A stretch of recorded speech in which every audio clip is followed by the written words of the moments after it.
नमस्कार दोस्तों, स्वागत है आप सभी का आपके अपने YouTube चैनल स्टडी फॉर परीक्षा में। दोस्तों आज है 2 अप्रैल 2022। 2 अप्रैल 2022 के सारे महत्वपूर्ण प्रश्नों को लेके आ गए हैं आज की इस वीडियो में दोस्तों। तो आप लोग इस वीडियो को लास्ट तक जरूर देखिएगा, क्योंकि दोस्तों आपकी आगामी परीक्षा की दृष्टि से ये जो सारे प्रश्न हैं बहुत ही महत्वपूर्ण है। और साथ ही में बता दें दोस्तों, करंट अफेयर के साथ साथ स्टैटिक जीके की वीडियो इस चैनल के माध्यम से प्रोवाइड की जाती है दोस्तों। तो आप लोग चैनल को सब्सक्राइब कीजिएगा, बेल आइकन पे प्रेस करके ऑल नोटिफिकेशन पे क्लिक कीजिएगा, ताकि आप लोगों को डेली करंट अफेयर के साथ साथ स्टैटिक जीके की वीडियो भी मिलती रहे दोस्तों। चलते हैं हम यहाँ से प्रश्नों को 1 बाय 1 सॉल्व करते हैं दोस्तों। तो हमारा जो पहला प्रश्न है वह है, विश्व आत्म केंद्रित जागरूकता दिवस कब मनाया जाता है?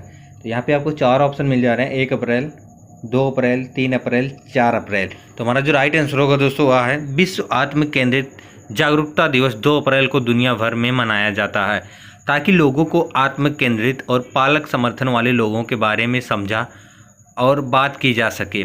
विश्व आत्म केंद्रित जागरूकता दिवस आत्म केंद्रित के प्रति करुणा और समझ को प्रोत्साहित करने के साथ साथ आत्म केंद्रित लोगों के लिए एक अधिक न्यायसंगत और सस्ती दुनिया की स्थापना करता है दोस्तों। तो हमारा जो राइट आंसर होगा वह दोस्तों है ऑप्शन बी, यानी कि 2 अप्रैल को, यानी कि 2 अप्रैल को विश्व आत्म केंद्रित जागरूकता दिवस के रूप में मनाया जाता है दोस्तों।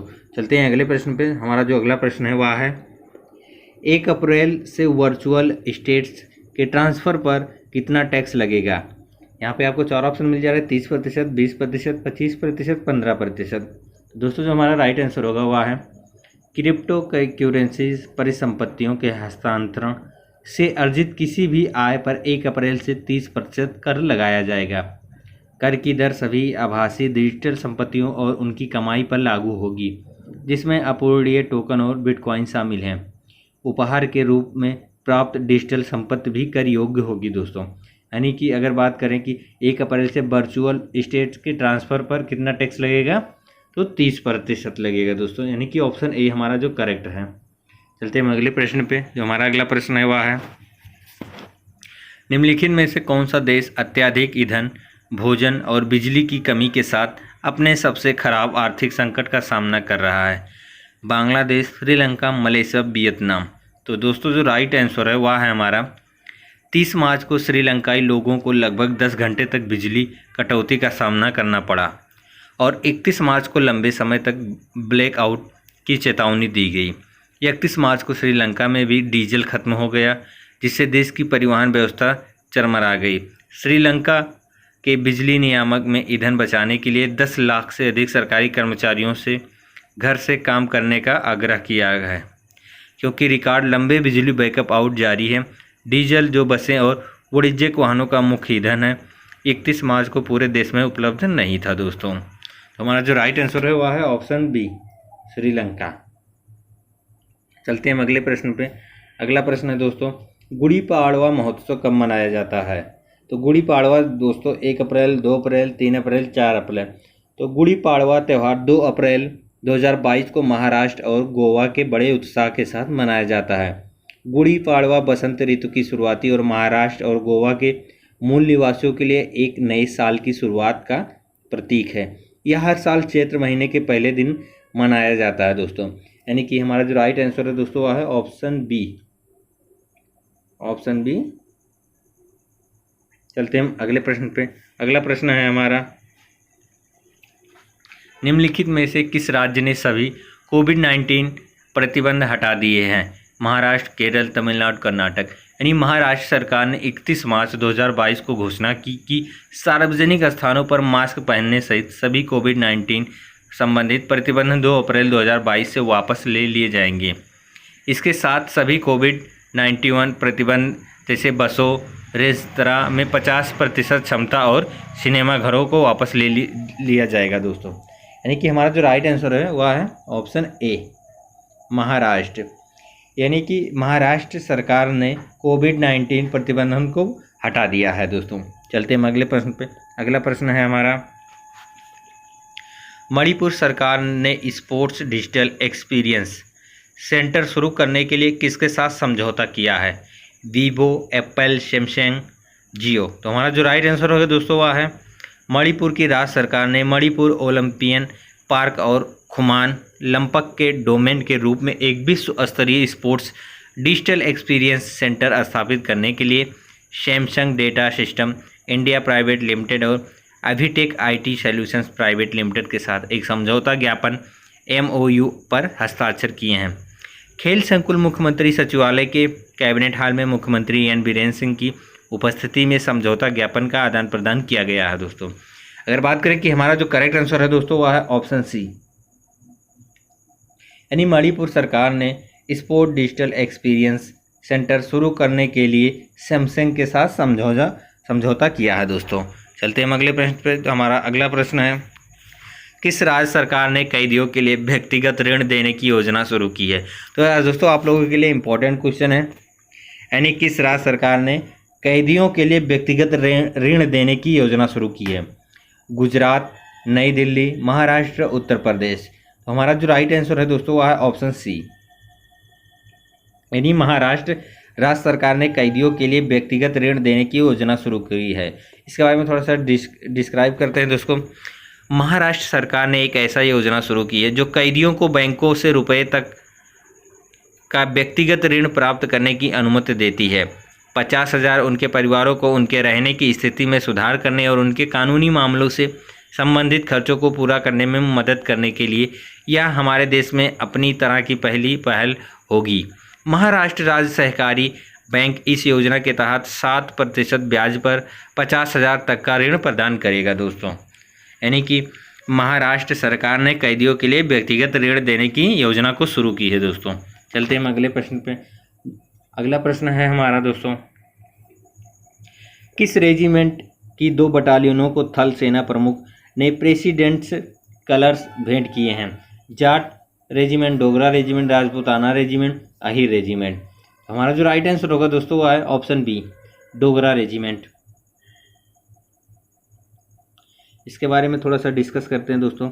डोगरा रेजिमेंट सेंटर जो कि फैजाबाद यूपी में है दोस्तों, आयोजित एक अद्भुत रंग प्रस्तुति परेड के दौरान थल सेना अध्यक्ष जनरल MM नरवणे ने डोगरा रेजिमेंट की 2 बटालियनों अर्थात 20 डोगरा और 21 डोगरा को प्रतिष्ठित प्रेसिडेंट्स कलर्स दिए हैं दोस्तों। चलते हैं अगले प्रश्न पे। जो हमारा अगला प्रश्न है वह है, हाल ही में किस राज्य सरकार ने विनय समरस पहल शुरू किया। उत्तर प्रदेश, पंजाब, सिक्किम, कर्नाटका। तो हमारा जो राइट आंसर होगा दोस्तों वह है बसवराज बोम्मई सरकार ने राज्य की ग्राम पंचायतों में जाति पूर्वाग्रह के खिलाफ जन जागरूकता अभियान के रूप में विनय समस्य योजना की घोषणा की है। इसके औपचारिक रूप से 14 अप्रैल को डॉक्टर BR अम्बेडकर की जयंती पर लॉन्च किया जाएगा दोस्तों। तो हमारा जो राइट आंसर है वह है ऑप्शन डी, कर्नाटका। यानी कर्नाटक राज्य के मुख्यमंत्री बसवराज बोम्मई सरकार ने राज्य की ग्राम पंचायतों में जाति पूर्वाग्रह के खिलाफ जन जागरूकता अभियान के रूप में विनय समरस योजना की घोषणा की है दोस्तों। चलते हैं अगले प्रश्न पे। हमारा जो अगला प्रश्न है वह है, हाल ही में भारतीय भुगतान परिषद के अध्यक्ष के रूप में फिर से किसे चुना गया दोस्तों।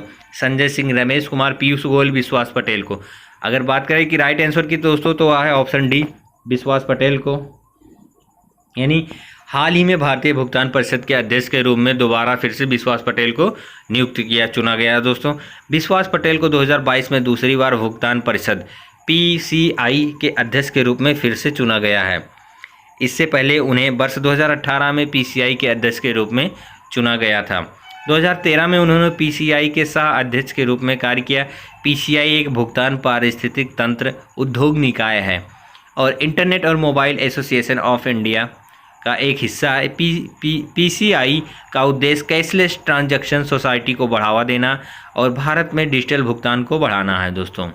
चलते हैं अगले प्रश्न पे। हमारा जो अगला प्रश्न है वह है, हाल ही में भारत और किस देश के बीच 20वां द्विपक्षीय नौसेना अभ्यास वरुण 2022 शुरू हुआ है दोस्तों। जापान, तुर्की, फ्रांस, चीन। तो हमारा जो राइट आंसर होगा वह है दोस्तों भारतीय नौसेना और फ्रांसीसी नौसेना के बीच वरुण नाम के द्विपक्षीय नौसेना अभ्यास का 20वां संस्करण 30 मार्च से 3 अप्रैल 2022 तक अरब सागर में आयोजित किया जा रहा है।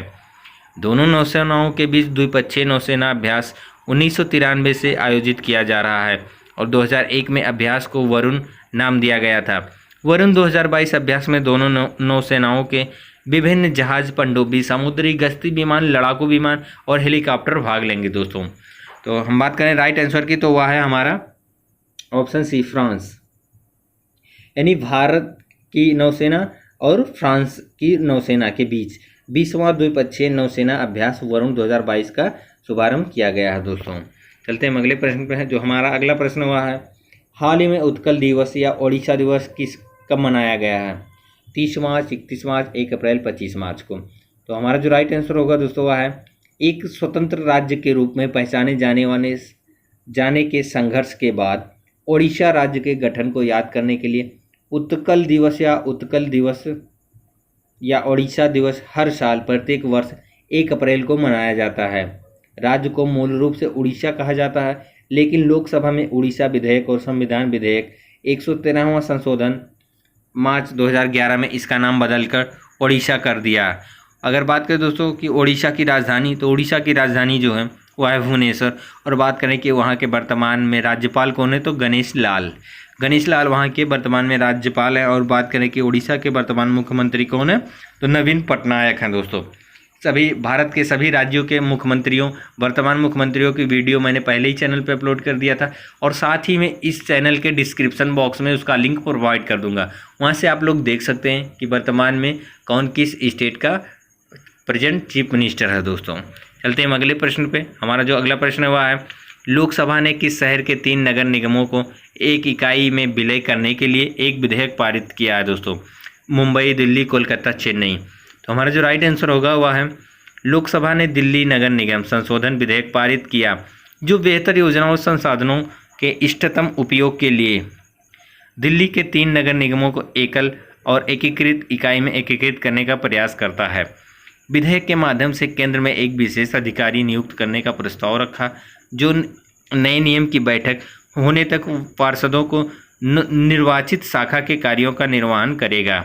इस बिल से एकीकृत निगम को और एक अधिक स्वायत्तता मिलने की उम्मीद है दोस्तों। तो हमारा जो राइट आंसर होगा वह है ऑप्शन बी, दिल्ली। यानी लोकसभा ने किस शहर के 3 नगर निगमों का एक इकाई में विलय करने के लिए विधेयक पारित किया है, तो दिल्ली ने दोस्तों।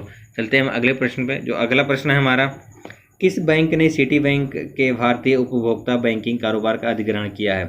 HDFC bank, axis bank, UCO bank, yes bank. तो हमारा जो राइट आंसर होगा दोस्तों वह है, भारतीय निजी क्षेत्र के ऋणदाता एक्सिस बैंक ने अमेरिकी बैंक सिटी ग्रुप के भारतीय उपभोक्ता बैंकिंग व्यवसाय को अधिग्रहण किया है। यानी बिक्री में क्रेडिट कार्ड, खुदरा बैंकिंग, धन प्रबंधन और उपभोक्ता ऋण के 12,325 करोड़ रुपए के व्यवसाय शामिल हैं, जो 13 बाजारों में अपने खुदरा परिचालन से बाहर निकलने की योजना के तहत बिक्री में भारत में सिटी के संस्थागत ग्राहक व्यवसाय शामिल नहीं है दोस्तों। तो हमारा जो राइट आंसर होगा वह है दोस्तों ऑप्शन बी, एक्सिस बैंक। यानी एक्सिस बैंक ने सिटी बैंक के भारतीय उपभोक्ता बैंकिंग कारोबार का अधिग्रहण किया है दोस्तों।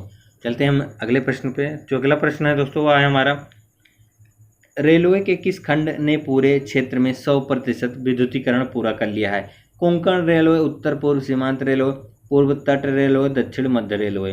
तो हमारा जो राइट आंसर होगा दोस्तों वह है कोंकण रेलवे, यानी कि ऑप्शन ए।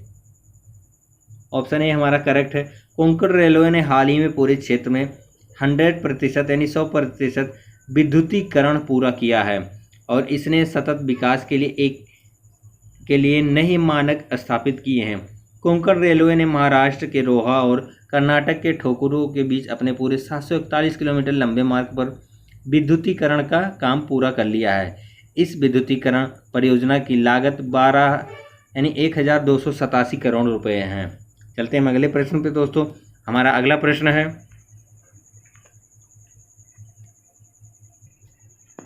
विश्व आत्म केंद्रित जागरूकता दिवस कब मनाया गया है दोस्तों? 1 अप्रैल, 2 अप्रैल, 3 अप्रैल, 4 अप्रैल। तो हमारा जो राइट आंसर होगा दोस्तों वह है ऑप्शन बी, यानी 2 अप्रैल को प्रत्येक वर्ष विश्व आत्म केंद्रित जागरूकता दिवस के रूप में मनाया जाता है। दोस्तों आशा करते हैं कि आप लोगों का यह वीडियो काफ़ी पसंद आया होगा और अगर आपके दिमाग में किसी भी प्रकार का कोई भी प्रश्न है तो कमेंट बॉक्स में ज़रूर लिखिएगा। मिलते हैं आप लोगों को अगली वीडियो में, तब तक के लिए आप सभी का धन्यवाद और हम आपके उज्जवल भविष्य की कामना करते हैं दोस्तों।